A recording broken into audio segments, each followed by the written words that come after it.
I am one with my source. Neither shall they lo here or lo there, for behold, the kingdom of God is within you. Luke 17:21. The good things we seek from life are but echoes of the true self knocking at the door of consciousness. Everyone seeks an inward sense of certainty.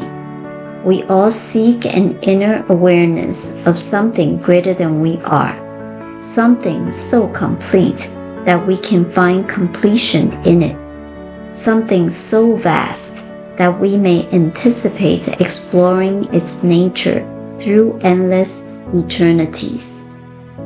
Someone has said that the soul is homesick and that it cannot recover until it finds complete union with its source. Intuitively, we know that such a union with a source of power must exist. If the pipe that conducts water from a high reservoir to our homes becomes disconnected, it does not mean that the water has dried up at its source.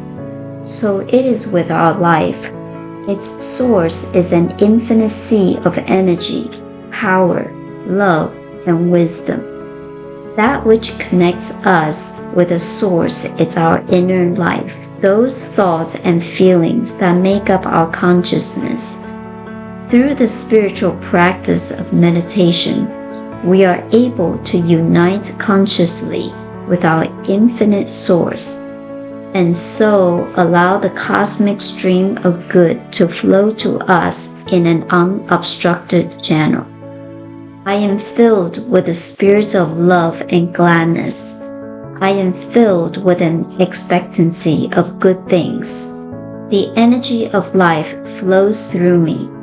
I have no anxiety for the future, no regrets for the past.